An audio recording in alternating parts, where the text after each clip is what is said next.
जय हिंद साथियों। आज हम लोग बात करेंगे क्लास 10 का बायोलॉजी का चैप्टर 2 है, जिसमें नियंत्रण एवं समन्वय के बारे में पढ़ना है। तो इसका हम लोग ऑब्जेक्टिव करेंगे, जो कि बहुत ही इम्पोर्टेंट ऑब्जेक्टिव होगा। ठीक है, तो चलिए स्टार्ट करते हैं आज की क्लास को। कहता है, दो तंत्रिका कोशिकाओं के मध्य खाली स्थान को क्या कहते हैं? डेंड्राइट कहते हैं, सिनेप्स कहते हैं, एक्सॉन कहते हैं या आवेग कहेंगे। दो तंत्रिका कोशिकाओं के मध्य जो खाली स्थान है उसे हम क्या कहेंगे? तो उसे हम सिनेप्स कहते हैं। क्या कहेंगे? सिनेप्स कहते हैं। सिनेप्स जो है वह खाली स्थान है जहां एक न्यूरॉन का आवेग दूसरे न्यूरॉन को पहुंचाता है। तंत्रिका तंत्र का रचनात्मक एवं क्रियात्मक इकाई क्या है? नेफ्रॉन है, न्यूरॉन है, सेरिब्रम है या साइटोन है? क्या जवाब हो जाएगा यहाँ पे? तो तंत्रिका तंत्र का जो रचनात्मक एवं क्रियात्मक इकाई है उसे हम न्यूरॉन्स कहते हैं। क्या कहेंगे? न्यूरॉन कहते हैं। उसे हम न्यूरॉन कहेंगे। न्यूरॉन जो है तंत्रिका तंत्र की मूल इकाई है, जिसे नेफ्रॉन, जैसे कि नेफ्रॉन ब्रिक की इकाई होता है, उसी प्रकार से न्यूरॉन जो है तंत्रिका तंत्र का मूल इकाई होता है। आगे का सवाल है, मस्तिष्क का कौन सा भाग शरीर का संतुलन बनाए रखता है? सेरिब्रम, सेरेबेलम, मेडुला या पोन्स? तो यहाँ पे जो सवाल था, मस्तिष्क का कौन सा भाग शरीर का संतुलन बनाने का बात कर रहा है यहाँ पे। तो शरीर का जो संतुलन बनाए रखता है वो किसका काम है? सेरिबेलम का काम है। किसका? सेरिबेलम का काम हो जाएगा, है ना। सेरेबेलम जो है, जिसको अनुमस्तिष्क के नाम से जानते हैं हम लोग, जो कि शरीर के संतुलन और ऐच्छिक पेशियों की गति को क्या करता है? नियंत्रण करता है। ऐच्छिक जो ऑटोमेटिक होने वाली हमारे शरीर में गतियाँ, उन्हें क्या करेगा? वो कंट्रोल करने का काम करता है, नियंत्रण में रखने का काम करता है। आगे का सवाल है, प्रतिवर्ती चाप कहाँ बनते हैं? मस्तिष्क में, मेरुरज्जु में, हृदय में या प्रीक यानी कि किडनी के अंदर? कौन सी चीज पूछा भैया? प्रतिवर्ती चाप, रिफ्लेक्शन आर्क की बात कर रहा है। वह कहाँ बनेगा? तो वो जो है बाबू मेरुरज्जु के अंदर बनता है। कहाँ बनेगा? मेरुरज्जु में बनता है। ठीक है, आपातकालीन प्रतिक्रियाओं के लिए जो है प्रतिवर्ती चाप यानी मेरुरज्जु को में जो है कि बन जाते हैं। आगे है, पौधों में ऑक्सिन हार्मोन का मुख्य काम क्या है? पौधों के अंदर में ऑक्सिन हार्मोन का जो मुख्य कार्य है वो क्या है? उसका का विभाजन करना, स्तंभ की लंबाई में वृद्धि करना, फल पकाना या वृद्धि को रोकना? क्या हो जाएगा? तो यहाँ पे जो है पौधों की लंबाई में जो है वृद्धि करने का काम करता है ऑक्सिन हार्मोन। क्या करेगा? पौधों की वृद्धि में क्या करेगा? लंबाई में वृद्धि करेगा। ऑक्सीजन जो है तने के शीर्ष पर पाया जाता है और कोशिका की लंबाई बढ़ाकर पौधों की बढ़ने में मदद करता है। नेक्स्ट सवाल है, फल पकाने के लिए कौन सा हार्मोन उत्तरदायी है? फल पकाना है उसके लिए कौन सी हार्मोन चाहिए? ऑक्सिन, साइटोकाइनिन, एथिलीन या जिबरेलिन? तो बाबू सबको पता है कि जब फल पकेगा उसके लिए जो जरूरी पड़ता है कार्बाइड, जो कि एथिलीन होता है, एस्टर होता है, एथिलीन हो जाएगा इसके अंदर में। एथिलीन एक गैसीय हार्मोन है जिसका उपयोग फलों को पकाने के लिए करते हैं। ठीक है, आयोडीन की कमी से कौन सा रोग होगा? मधुमेह, घींघा, स्कर्वी या रिकेट्स? आयोडीन की कमी से कौन सा रोग होता है? तो आयोडीन जब हमें कमेगा तो घींघा रोग होता है। कौन सी? घींघा, ग्लूटीन हो जाएगी। थायराइड ग्रंथि जो है इसको थायरॉक्सिन बनाने के लिए आयोडीन चाहिए और आयोडीन नहीं मिलता है, जिस कमी से है घींघा रोग हो जाता है। इंसुलिन की कमी से कौन सा रोग होता है? बौनापन, मधुमेह, घेंघा या एनीमिया हो जाएगा। इंसुलिन की कमी से, इंसुलिन मतलब है डायबिटीज की बात कर रहा है। किसका? डायबिटीज। कौन सी रोग होगा? डायबिटीज। इसके लिए इंसुलिन का सुई लगाना होता है। ठीक है, इंसुलिन जो है रक्त में शर्करा के स्तर को क्या करता है? नियंत्रण करने का काम करता है और जब उसका कमी हो जाएगा तो नियंत्रण कौन करेगा उसका। इसी के कारण जो है इसमें मधुमेह रोग हो जाता है, डायबिटीज हो जाता है। मास्टर ग्रंथि किसे कहा जाता है? मास्टर ग्रंथि किसे कहा जाता है? थायराइड को, पीयूष को, एड्रिनल को या अग्नाशय को? तो जो मास्टर ग्रंथि है उस पीयूष को कहा जाता है। क्यों? प्यूटिटरी ग्लैंड यानी कि पीयूष ग्रंथि को हम मास्टर ग्रंथि के नाम से भी जानते हैं। पीयूष ग्रंथि के जो अन्य सभी ग्रंथियां को क्या करना है? नियंत्रण करने का काम है, इसीलिए इसको हम मास्टर ग्रंथि काम कहते हैं। आगे का सवाल है कि अनैच्छिक क्रियाओं जैसे कि वमन को कौन सी नियंत्रण करता है?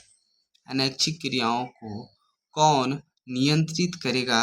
सेरेब्रम, मेडुला, पॉन्स या हाइपोथैलेमस? तो जो अनैच्छिक क्रिया है उसे जो नियंत्रण करने का काम करता है वो है तुम्हारा मेडुला। क्या हो जाएगा बाबू? मेडुला होता है, मेडुला। ठीक है, मेडुला उन क्रियाओं को नियंत्रण करता है जो हमारे बस में नहीं है ना, जो ऑटोमेटिक होने वाला है, जैसे हम सांस लेते हैं, इस तरह की जो क्रियाएं हैं जो कौन नियंत्रण करता है? मेडुला करेगा, मेडुला। पतियों के मुरझाने के लिए कौन जिम्मेदार है? ऑक्सिन, जिब्रेलिन, एब्सिसिक एसिड या साइटोकाइनिन?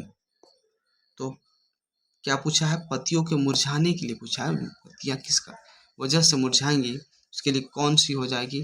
तो इसमें जो है एब्सिसिक एसिड हो जाएगा। कौन सा? एब्सिसिक एसिड हो जाएगा। एब्सिसिक एसिड यानी एबीए के नाम से इसको जानते हैं। यह एक वृद्धि रोधक हार्मोन है, वृद्धि को रोकने का काम करता है। ठीक है, नर जनन हार्मोन कौन सा है? एस्ट्रोजन है, टेस्टोस्टेरोन है, प्रोजेस्टेरोन है या इंसुलिन है? नर जनन हार्मोन इसमें से पूछा कि कौन सा है?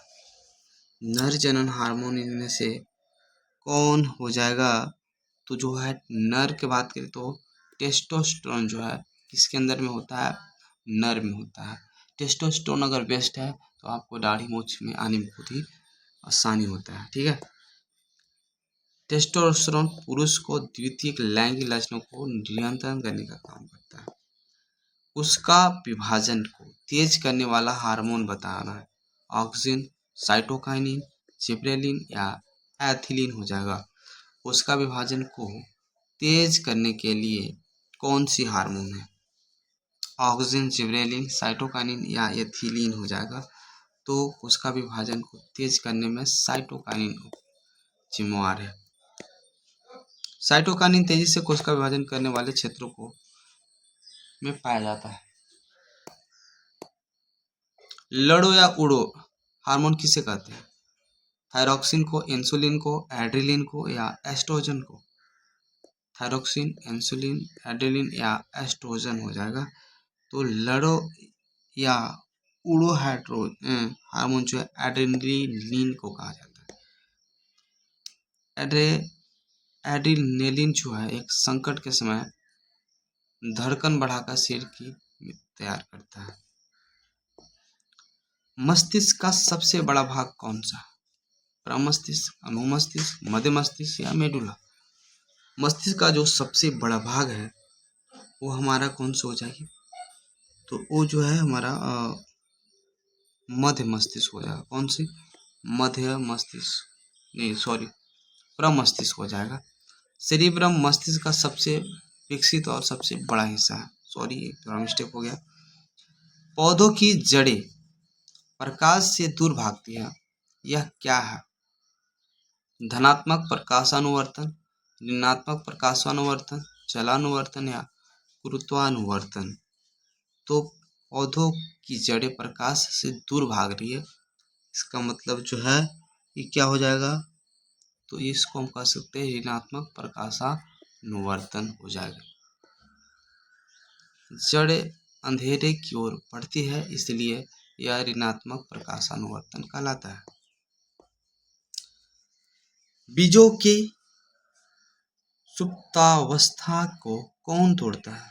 सुप्तावस्था को कौन तोड़ता है? एबीए, जिब्रेलिन, एथिलीन या साइटोकाइनिन? तो जवाब क्या हो जाएगा? जिब्रेलिन हो जाएगा। क्या हो जाएगा? जिब्रेलिन। जिबरेलिन बीजों के अंकुरण में मदद करता है और सूखता को तोड़ता है। तबकि जो फर्स्ट टाइम जो उसका जो ऊपर वाला कठोर भाग होता है उसको जो तोड़ने का काम करता है वो जिबरेलिन ही होता है। रक्त में शर्करा का जो स्तर है वह कौन नियंत्रण करेगा? एस्ट्रोजन, इंसुलिन, थायरोक्सिन या टेस्टोस्टेरोन? तो रक्त की शर्करा को नियंत्रण इंसुलिन करता है। जब इंसुलिन की कमी हो जाएगा तो आपको डायबिटीज हो जाएगी। अग्नाशय से निकलने वाला इंसुलिन शर्करा को नियंत्रण करता है। इसका मतलब इंसुलिन कहाँ से निकलेगा? अग्नाशय से निकलता है। चलिए, मस्तिष्क को ढकने वाली झिल्लियां को क्या कहते हैं? प्लूरा, मेनिंग्स, पेरिकार्डियम या पेरिटोनियम? मस्तिष्क को ढकने वाली जो झिल्लियां हैं उसे क्या कहेंगे या किस नाम से जानते हैं? तो उसे जो है मेनिंगस के नाम से जानेंगे। मेनिंगस जो है मस्तिष्क को चोटों से बचाने वाली सुरक्षात्मक परत है। छुई मुई की गति, छुई मुई की गति किस प्रकार की है?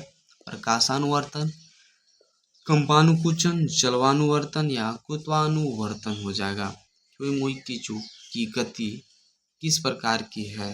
प्रकाशानुवर्तन, कंपानुकुंचन, जलानुवर्तन या गुरुत्वानुवर्तन हो जाएगा। क्या हो जाएगा यहाँ पे? तो यहाँ पे जो है कंपानुकुंचन कहेंगे इसे। स्पर्श प्रति होने वाली गति को क्या कहते हैं? कंपानुकुंचन। नेक्स्ट है हाइपोथैलेमस कहाँ स्थित होता है? मस्तिष्क में, हृदय में, गला में या पेट में? हाइपोथैलेमस कहाँ स्थित है? मस्तिष्क में, हृदय में, गला में, पेट में? तो हाइपोथैलेमस जो है वो मस्तिष्क के अंदर होगा। कहाँ पे? मस्तिष्क में होगा। हाइपोथैलेमस मस्तिष्क का हिस्सा है जो शरीर के तापमान और भूख को क्या करता है? नियंत्रित करता है। गर्दन में सूजन किस हार्मोन की गड़बड़ी से होती है? इंसुलिन, थायरोक्सिन, एड्रेनलिन या ग्रोथ हार्मोन हो जाएगा। गर्दन में जो सूजन है किस हार्मोन की गड़बड़ी से होता है? तो गर्दन में जो वो थायरोक्सिन की वजह से। किससे? थायरोक्सिन की कमी से जो घेंगा होता है, घेंगा से जो है गर्दन में क्या होती है? सूजन हो जाती है, सूज जाती है। मस्तिष्क का वजन लगभग कितना होता है? तो लगभग में अगर हम बात करें मस्तिष्क का तो मनुष्य में लगभग कितना होता है? 1400 ग्राम यानी 1.4 kg के आसपास हो जाएगा। या एक स्वस्थ वयस्क की बात करता है जो लगभग 1300 से 1400 ग्राम होगा। पीयूष ग्रंथि के निकलने वाला हार्मोन, पीयूष ग्रंथि से निकलने वाला हार्मोन कौन सा हो जाएगा? इंसुलिन, वृद्धि हार्मोन, थायरॉक्सिन या एस्ट्रोजन हो जाएगा। इंसुलिन। पीयूष ग्रंथि से क्या निकलेगा भाई? तो पीयूष ग्रंथि से जो है वृद्धि हार्मोन निकलती है। कौन सा हार्मोन? वृद्धि हार्मोन। ग्रोथ हार्मोन यानी वृद्धि होने पीयूष ग्रंथि द्वारा ही स्रावित होती है। मधुमेह के रोगी को किसका इंजेक्शन दिया जाता है? विटामिन का, इंसुलिन का, कैल्शियम का या एंटीबायोटिक का? मधुमेह जो है डायबिटीज को फैलाता है, इंसुलिन है ना। किसको? इंसुलिन। रक्त शर्करा को कम करने के लिए इंसुलिन का इंजेक्शन दिया जाता है। ठीक है। एबिसिसिक एसिड किस प्रकार का हार्मोन है? वृद्धि वर्धक, वृद्धि रोधक, पाचन या श्वसन? एबिसिसिक एसिड किस प्रकार की हार्मोन है? वृद्धि वर्धक हार्मोन, वृद्धि रोधक हार्मोन, पाचन या श्वसन हार्मोन? कौन सी हो जाएगी भाई?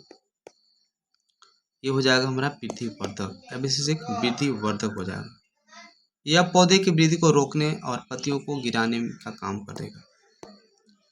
पौधों में गुरुत्वानुवर्तन क्या है? प्रकाश की ओर मुड़ना, जल के नीचे की ओर बढ़ना, पानी की ओर बढ़ना या फूलों को खिलाना? क्या पूछ रहा है? गुरुत्वानुवर्तन। तो इसमें क्या होता है ना कि जड़ जो है नीचे की ओर गुरुत्वानुवर्तन कर रहा है ऑटोमेटिकली। जड़ों को गुरुत्वाकर्षण की दिशा में नीचे की ओर बढ़ना गुरुत्वानुवर्तन कहलाता है। परागनलिका का बीजांड की ओर बढ़ना क्या है? प्रकाशानुवर्तन, रसायनानुवर्तन, जलानुवर्तन या गुरुत्वानुवर्तन हो जाएगा। क्या हो जाएगा? प्रकाशानुवर्तन। तो प्राग नलिका का पिचांट की ओर बढ़ना क्या कहलाता है? रसायनानुवर्तन कहलाता है। रसायन के प्रभाव से होने वाली इस गति को रसायनानुवर्तन कहेंगे। आगे है, मादा जनन हार्मोन कौन सा है?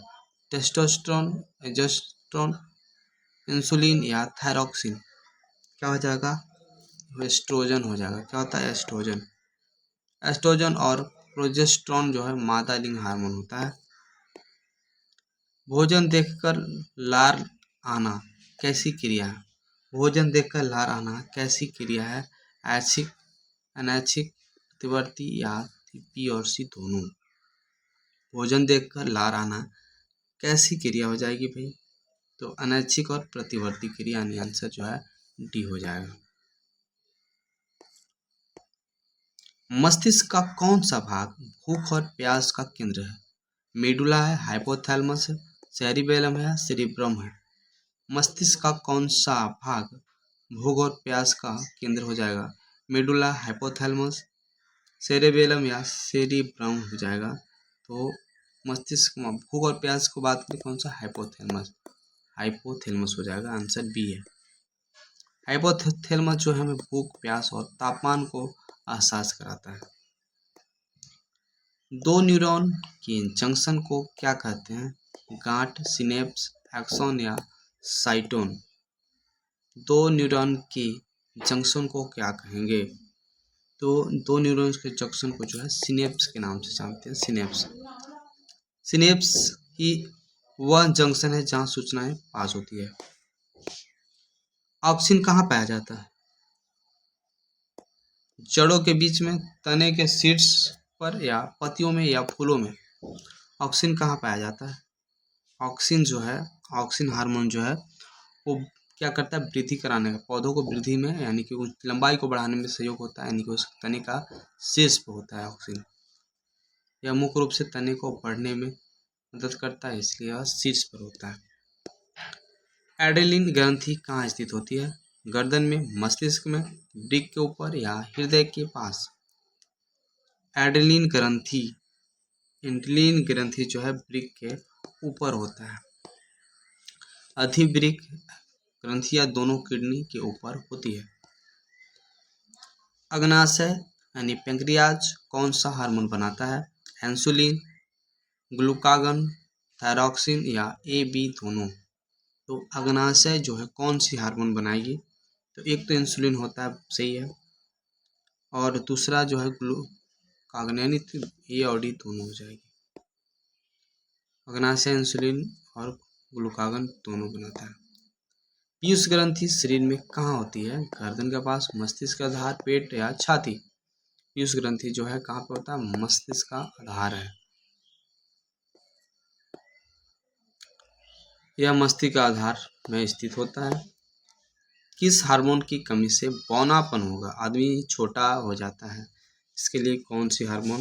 इसमें वृद्धि हार्मोन की क्या हो गई? कमी हो गई। बचपन में वृद्धि हार्मोन की कमी से बौनापन होता है। थायरॉक्सिन हार्मोन के लिए कौन सा तत्व आवश्यक है? लोहा, कैल्शियम, आयोडीन या सोडियम हो जाएगा। तो यहाँ पे क्या पूछा है? थायरॉक्सिन। थायरॉक्सिन जो है उसके लिए क्या चाहिए? आयोडीन चाहिए। आयोडीन, आयोडीन को बस जरूरी हो जाता है इसमें। रक्तचाप मापने वाला यंत्र को क्या कहते हैं? स्टेथोस्कोप, सिग्नोमैनोमीटर, बैरोमीटर या थर्मोमीटर? क्या ब्लड प्रेशर झांपना है? तो इसके लिए स्फिग्नोमैनोमीटर का उपयोग करेंगे। बीपी के लिए स्फिग्नोमैनोमीटर का उपयोग करते हैं। नेक्स्ट सवाल है कि तंत्रिका तंतु है ना, तंत्रिका तंतु नर्व फाइबर है ना, जो कि चारों ओर की परत है, किस चीज का होता है परत उसका? माइलिन, सेल वॉल, प्लाज्मा या न्यूक्लियस? किस चीज का हो जाएगा? ये जो है हमारा माइलिन शीथ का हो जाएगा।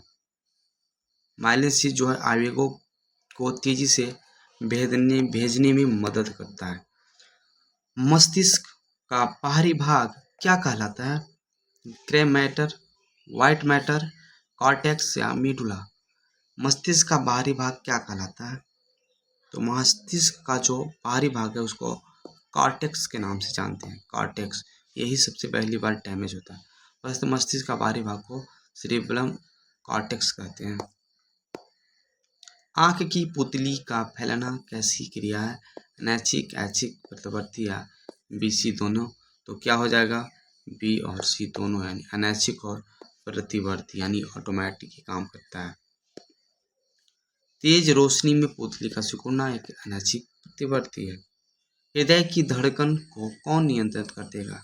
हृदय का जो धड़कन उसको नियंत्रण करने का काम कौन करेगा? तो उसको जो नियंत्रण करता है मेडुला करता है, क्योंकि एक अनैच्छिक क्रिया है। हृदय मेडुला गति और श्वसन को नियंत्रण करता है। कौन सी ग्रंथि अंतःस्रावी और बाह्यस्रावी दोनों है? थोराइड, अग्नाशय, एड्रिनियल और पीयूष? तो कौन सा हो जाएगा? यहाँ पे अंतःस्रावी ग्रंथि और बाह्यस्रावी दोनों की अगर बात करें तो अग्नाशय को, अग्नाशय जो अंतःस्रावी ग्रंथि और बाह्यस्रावी ग्रंथि दोनों हो जाता है, क्योंकि इसीलिए इसको हम एक निश्चित ग्रंथि के नाम से जानेंगे। साइटोकाइनिन कहाँ अधिक पाया जाता है? पुराने तने में, फलों और बीजों में, जड़ों के नोक पर, सूखी पत्तियों में। साइटोकाइनिन कहाँ अधिक पाया जाता है? साइटोकाइनिन जो है कहाँ अधिक पाया जाता है? तो साइटोकाइनिन जो है फलों और बीजों में पाया जाता है अधिक मात्रा में। यहाँ कोशिका विभाजन ज़्यादा होता है, इसलिए यहाँ पे साइटोकाइनिन अधिक होता है। पत्तियों का गिरना कौन बढ़ाता है? पत्तियों का गिरना कौन बढ़ाता है? तो एब्सिसिक एसिड बढ़ाएगा। प्रतिवर्ती चाप का मार्ग क्या है? ग्राही से मेरुरज्जु, मेरुरज्जु से पेशी नहीं, मस्तिष्क से मेरुरज्जु, मेरुरज्जु से ग्राही, पेशी से ग्राही, ग्राही से मस्तिष्क, या कहीं भी। तो इसमें जो है ये आंसर क्या हो जाएगा? ए हो जाएगा।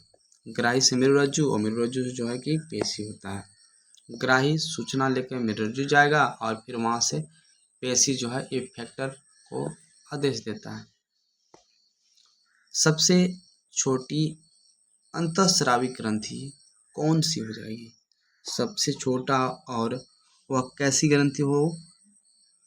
अंतःस्रावी हो। कौन? पीनियल होता है। पीनियल जो सबसे छोटी और अंतःस्रावी ग्रंथि है। पीनियल ग्रंथि शरीर के सबसे छोटी अंतःस्रावी ग्रंथि मानी जाती है। कभी कभी पीयूष भी विकल्प में रहता है, यानी कि हम क्या कर सकते हैं इसको भी, मतलब अगर पीनियल नहीं दे दे तो हम पीयूष ग्रंथि को मारेंगे। किस हार्मोन को प्रेगनेंसी हार्मोन कहते हैं? एस्ट्रोजन, प्रोजेस्टेरोन, टेस्टोस्टेरोन या इंसुलिन? तो प्रोजेस्टेरोन हो जाएगा। क्या हो जाएगा? प्रोजेस्टेरोन हो जाएगा। अवस्थापुर है।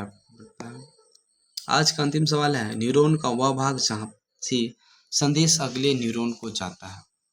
न्यूरॉन का वह भाग जहाँ से संदेश अगले न्यूरॉन को जाता है। डेंड्राइट, एक्सॉन, साइटोन या न्यूक्लियस? तो क्या हो जाएगा? एक्सॉन टर्मिनल इसको कहते हैं। क्या? Axon terminal. एक्सॉन के अंतिम सिरे से संदेश दूसरे न्यूरॉन को जाता है। धन्यवाद। वेलकम टू PR प्रोजेक्शन पे सब्सक्राइब करें और बेहतर तैयारी करें। तो मिलते हैं नेक्स्ट वीडियो में, तब तक के लिए जय हिंद।